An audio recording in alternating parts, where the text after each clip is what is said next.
Hello, everyone, and welcome back to the channel. In the wake of the disastrous assault, I now have the onerous task in the aftermath of the second British mission of my El Alamein campaign to try to make something of the shattered ruins of my squad. So, just a quick recap: we went out as ordered in an attempt to secure tactical positions from which the offensive against the German lines could be developed. And I'm very sorry to say that my squad was chopped to pieces. You see before you hear the survivors who actually came home. So Sergeant Vasey and three of the men, technically five of the men with him. I've left Tresham and Cottrell on their pinned side as a reminder that they routed and ran away. So, I mean, in a way, it wasn't as bad as it could have been. If they'd been men killed, we would have straggled back with less than half the original squad, which would have been really horrible. But even so, even coming home with six out of our original 10 men is pretty high casualties, and it's doubly painful for me because we took our objectives. Damn it. When my squad broke, we were actually sitting on those escarpments, and the Germans were actually, if anything, on slightly less advantageous ground. I mean, except for the fellows up on the hill who were murdering us, but I'm not talking about them. So a very hard day all round. Just out of interest, I did some random number draws to see how the rest of our brigade fared, and some squads did better than we did, others did as badly as we did. But the upshot is that our attack today did not lead to a decisive breakthrough. But Monty is not yet ready to give up on this sector. So while we've been pulled back to rest and refit, another luckless brigade has been marched up to the front to try and achieve what we could not. But we're not out of it yet. Once we're back to some semblance of fighting order, we are going to take our turn again, and I hope we'll acquit ourselves better. But for now, I have the slightly sad and onerous task of working my way down the squad roster because this is, after all, a campaign game, and just correcting the sheet, making allowances for men who've been killed and trying to find replacements. In the aftermath of the last mission, our campaign victory points stand at -1. I'm afraid it's going to get far worse. So, I suppose, as would have been done in real life, I don't know how well you guys can see this. I'm going to try and zoom in a little bit better so it's a tiny bit more visible. There we go. So, let's start at the top. Sergeant Vasey, are you present? Yes, here he is. So he gets another survival check mark, and his elan goes up to 4 because he did survive the scenario, even though it was not a victory. It was most certainly not a victory. So yeah, no, I mean, the elan is helpful, but we'll see. I don't think it makes him feel much better. So Sergeant Vasey's all right. What about Corporal Barnard? I'm sorry to say, the good corporal was among our dead. So I think because of the well, I'm going to have a think about this. I need to find a replacement for him. There needs to be another corporal in here who I can bring in. Um, as it happens, there is another corporal on the roster, slightly differently armed, but I can push Corporal Burns in to take over for Corporal Barnard. So let me sadly cross Barnard's name off, replace it with Burns.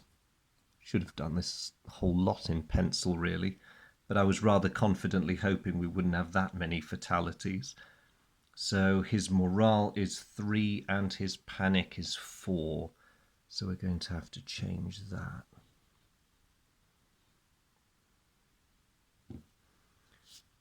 And of course, All the elan and combat experience poor Barnard built up has now gone. Oh dear. We were also sad to lose Private Scarborough, our LMG man. So another very, very sad loss to us. But luckily, I think there's someone who can replace him. Yep, here we go. There is another one in there. So Private Gilfallen will have to step in and take over.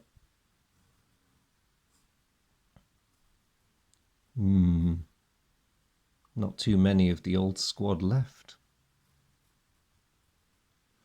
So Gilfallen, again, I've been a bit unlucky. Your, no offence, but your morale and panic ratings are somewhat lower than your predecessor. Mind you, I can't say I really blame you, having seen the state of your new squad when they came back in from their last mission. I would have slight worries as well. But anyway, welcome to the squad. Private Tresham. Now, Private Tresham, you did a runner. You routed out, so you don't get any elan points. You do get a survival point, which is something. But I'm going to have to reduce one of your ratings. So Private Tresham, when he goes into his next mission, rather worryingly, is going to have a reduction in his panic value. I'd like to keep his morale as high as I can. What about Hodge? Oh no, poor Hodge. Yes, he was the man who got killed by the sniper. So Hodge is definitely out of things. Now I need to see if we can find a replacement for him.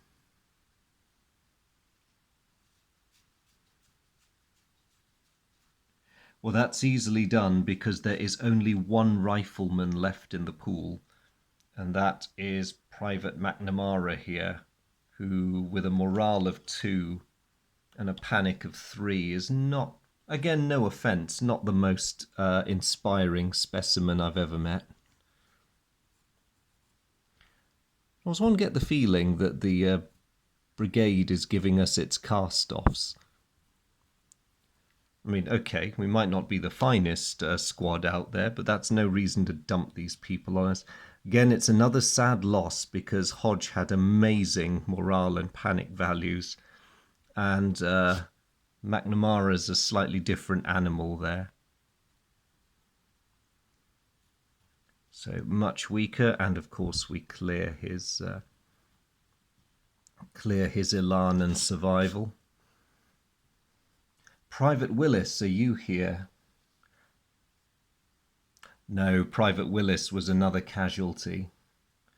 Now, I'm going to have to replace him, but we don't have any riflemen left. So what I'm going to do is I'm going to randomly draw one of the previously killed riflemen, and he's going to come in as a replacement as per the campaign rules.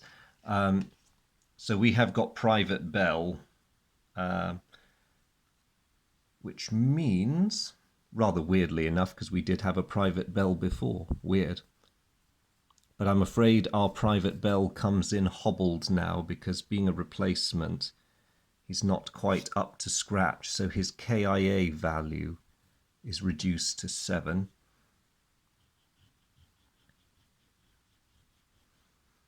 And I'll have to get rid of all of that. And I'm just going to quickly consult the rule book to see if there's any other penalties I have to inflict on him.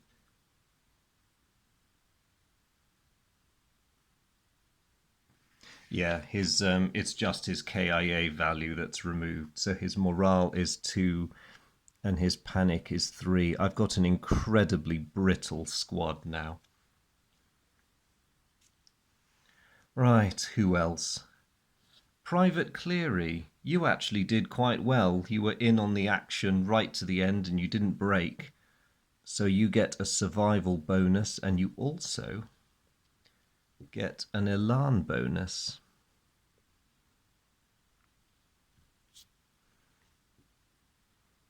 Well done, Cleary, because you're not exactly the bravest in the crop. With your morale rating of 1, I'm actually quite impressed. Private Cottrell, another one who legged it. So Cottrell doesn't get any elan. He does get a survival mark. And I'm afraid I am going to have to reduce your panic value. So you've become a bit shaky from the steady man you were. Can't say I'm surprised. That was a bit of a hellish mission. Private Whitesall, brave Whitesall, the original newbie in our squad, not anymore. He came through all right. Did very well, so he gets a survival and 2 elan. And lastly, Private Moon. You did all right too. So we have a complete squad again, if slightly different in its original composition. And some of them have actually, well, 3 of them have actually built up a decent run of elan points. But, so there we go. If I take the camera back out, in terms of our equipment and all that, we're pretty much the same squad except the good corporal. The ASL has a machine pistol now. So that may be useful, it may not be. And our campaign victory points, of course, per man killed. So we had 3 men killed in that horrible experience. Which means we suffer oh dear.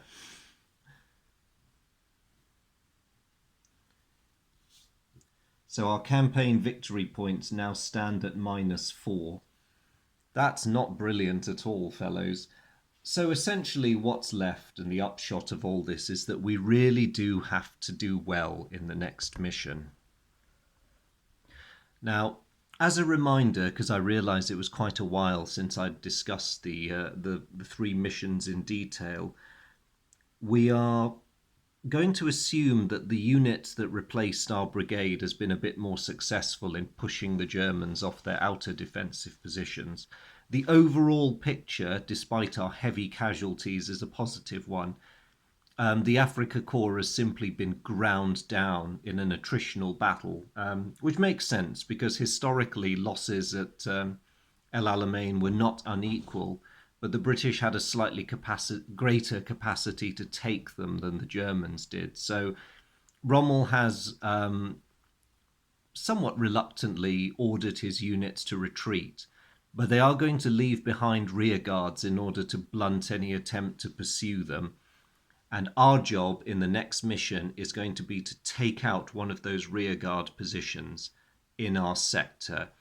So with due apologies to the terrified men in my squad who've already had a taste of what the Afrika Korps can do, we're going to have to go out there again.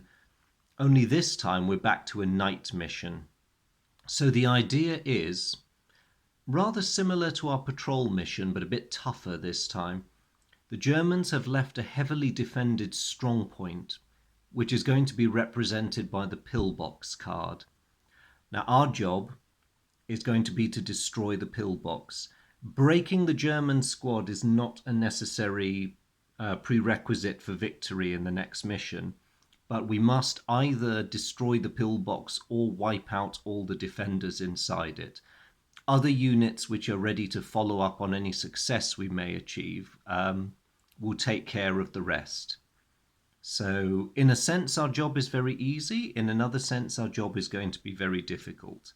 But I look forward to seeing if my boys are able to redeem themselves. And also, that's slightly unfair of me. I also look forward to seeing whether I can actually demonstrate that I have some flair for battlefield charge, because if anything, the last game proved that I wasn't the best of tactical leaders out there. But never mind.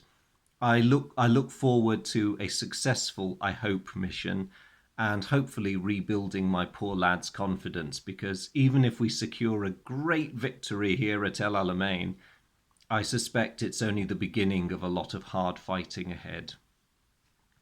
So the squad is here. They'll be as you see them. We will, of course, have a demolition charge with us. That's the allocated equipment. I thought it would be fun to randomly draw to see whether we got a flamethrower instead, but the random number check cards, which seem to persistently dislike me throughout this campaign, have decided that it's going to be the demo charge. So whoop-de-doo.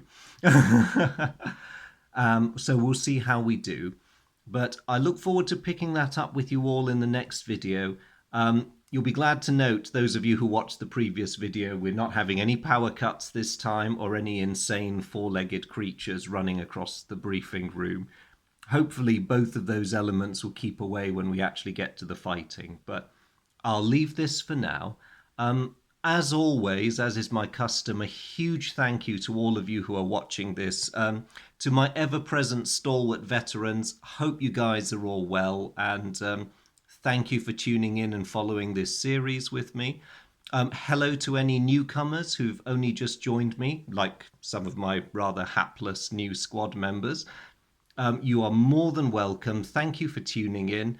If it's upfront that you're interested in, I've got a fair number of other videos on this channel, or if you're just generally interested in wargaming or the channel, do have a look at some of my other videos. It's really good to see you.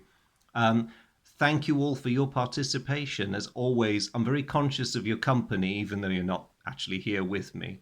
And it's really fun to meet up and play these things through with you. So do take care. Thank you again, and I will see you in the next video.